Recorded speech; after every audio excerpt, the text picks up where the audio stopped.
Citoyennes, citoyens, bonjour et bienvenue dans Dernières Nouvelles des Étoiles.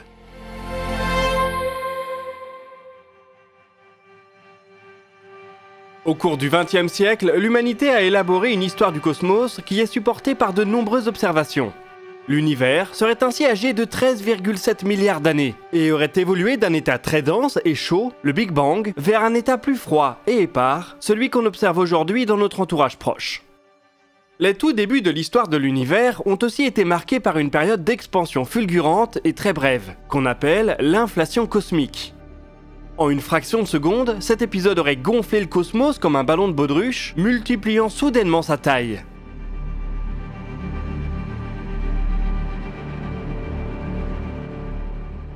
À elle deux, la théorie du Big Bang et celle de l'inflation cosmique expliquent bien des propriétés de l'univers tel qu'on peut l'observer aujourd'hui.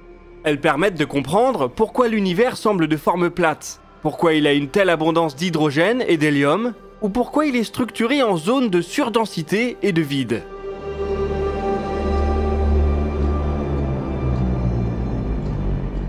Le Big Bang et l'inflation cosmique sont ainsi deux piliers de la cosmologie moderne.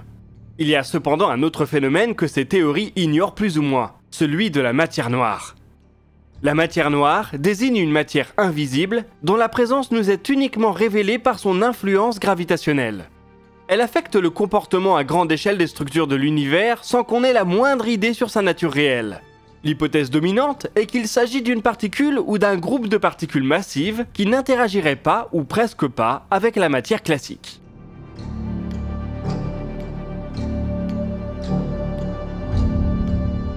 On peut faire rentrer ce phénomène dans la théorie du Big Bang en imaginant que la matière noire a été créée au même moment que les autres particules, juste après l'épisode de l'inflation cosmique. La matière noire aurait ensuite évolué dans son coin sans vraiment interagir avec le reste de l'univers. Une petite équipe de chercheurs vient cependant d'émettre une hypothèse assez séduisante. Et si la différence entre matière classique et matière noire remontait à leur processus de création ? La matière noire pourrait ne pas avoir été créée par le Big Bang et l'inflation cosmique, mais plutôt par un autre Big Bang, qui lui serait propre, un Big Bang noir. Cela expliquerait notamment pourquoi elle a si peu en commun avec le reste de l'univers, en dehors de la gravitation.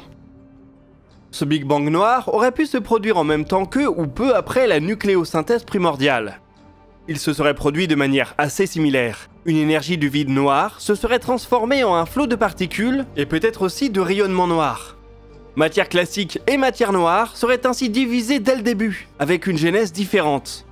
On pourrait presque dire qu'il y aurait deux univers avec deux histoires légèrement différentes, qui se superposeraient en ne se parlant qu'à travers l'intermédiaire de la gravitation. Comme tout ce qui concerne la matière noire, il faut se contenter d'hypothèses quasiment intestables. Les deux auteurs de l'étude pensent tout de même que ce Big Bang noir aurait pu laisser une signature en ondes gravitationnelles, qui pourrait être découverte par des techniques de timing des pulsars. Avec une telle hypothèse, il serait aussi intéressant de comprendre pourquoi la gravitation seule est capable d'interagir avec ces deux mondes parallèles. Surtout dans le cadre d'une théorie quantique de la gravitation. Le graviton, s'il existe, aurait-il pu faire l'objet de son propre Big Bang ? Ce dernier se serait-il produit avant ou après la nucléosynthèse primordiale ? Voilà des questions qui font tourner la tête, même s'il ne faut probablement pas trop compter sur des réponses rapides.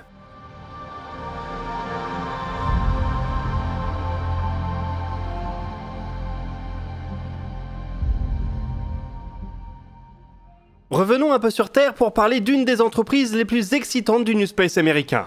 Relativity Space a été créé en 2015 avec l'ambition de placer l'impression 3D au cœur de la révolution spatiale. Pour ces deux créateurs, Tim Ellis et Jordan Noon, les fusées actuelles sont trop complexes, coûtent trop cher et prennent trop longtemps à produire. Ils pensent qu'en ayant recours à la fabrication additive, ils peuvent gagner sur ces trois tableaux.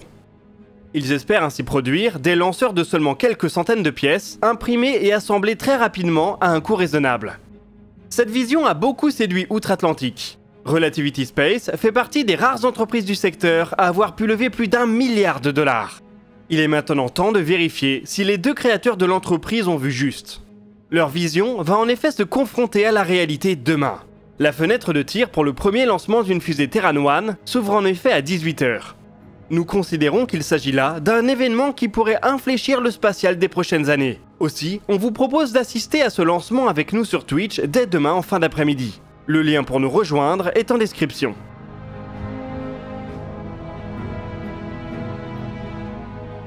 La Terran 1 devrait devenir le premier lanceur entièrement imprimé en 3D à atteindre l'orbite.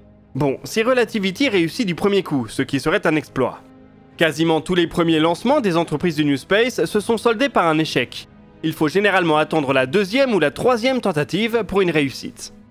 Si Relativity parvient à réussir sa démonstration, alors ils disposeront d'un mini-lanceur tout à fait capable et d'une crédibilité certaine pour la suite de leur plan, qui est très ambitieuse. En effet, la fusée qu'ils veulent ensuite développer est souvent qualifiée de mini Starship. Elle présente une silhouette que les habitués du projet de SpaceX reconnaîtront, mais en taille réduite et encore une fois entièrement imprimée en 3D. La Terran 1, celle qui décolle demain, doit pouvoir emporter 1 tonne d'eau en orbite basse, tandis que la Terran Air, qui sera entièrement réutilisable, doit pouvoir lancer jusqu'à 20 tonnes. À encore plus long terme, les deux créateurs de l'entreprise ont partagé leur espoir d'être le premier acteur à imprimer une fusée sur Mars. Voilà qui pousse la logique de l'utilisation des ressources locales à son apogée. Bref, ne mettons pas la charrue avant les bœufs et voyons déjà demain si un lanceur imprimé en 3D peut atteindre l'orbite.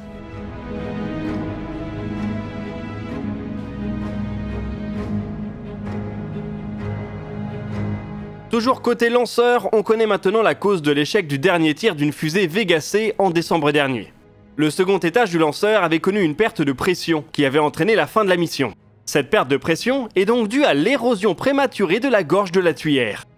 Une pièce en carbone qui avait été achetée par Avio, le constructeur de la fusée, auprès d'une entreprise ukrainienne. Il semble que la pandémie ait affecté la production de cette dernière puisque la pièce n'a pas tenu comme elle l'aurait dû. L'invasion russe n'est pas en cause puisque la pièce avait été achetée avant. Avio et Arianespace ont donc maintenant les informations nécessaires pour deviser un plan de bataille et reprendre les lancements. Cela pourrait se faire dès cette année. En l'absence de Soyouz et avec le retard d'Ariane 6, cela annonce une année bien pauvre en lancement côté européen. Heureusement qu'Ariane 5 assure toujours un minimum d'activité. Elle doit réaliser 2 décollages en 2023.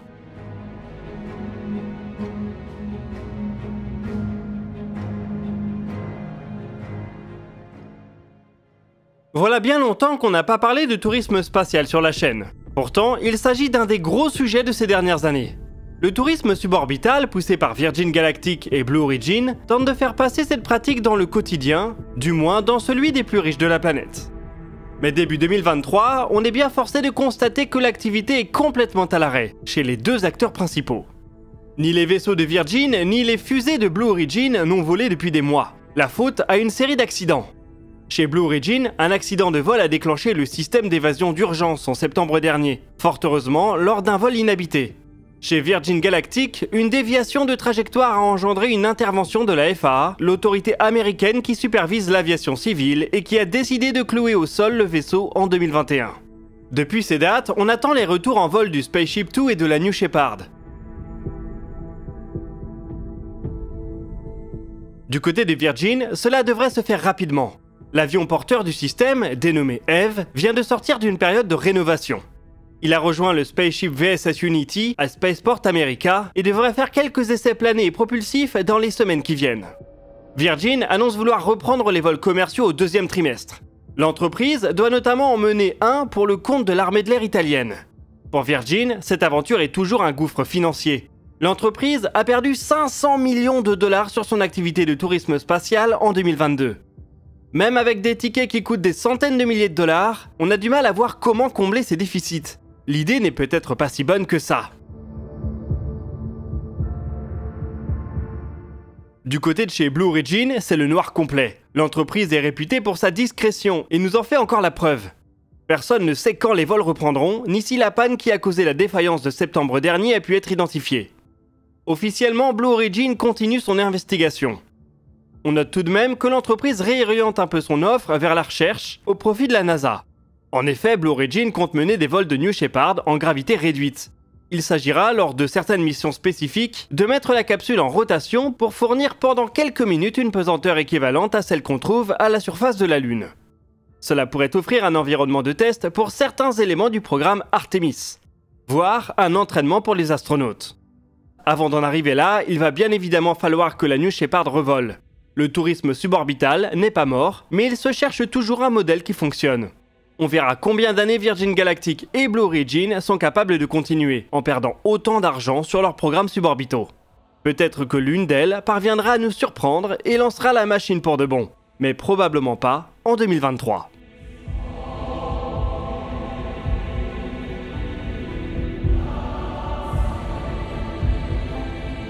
Et nous voici arrivés au bout de ce DNDE. N'hésitez pas à partager vos questions dans les commentaires, on y répondra dans la vidéo qui sortira ce dimanche 19 mars à 17 h. Vous pouvez trouver nos sources et nos réseaux sociaux dans la description. Nous, on se retrouve jeudi pour un nouveau dossier de l'espace, et d'ici là, citoyennes, citoyens, portez-vous bien.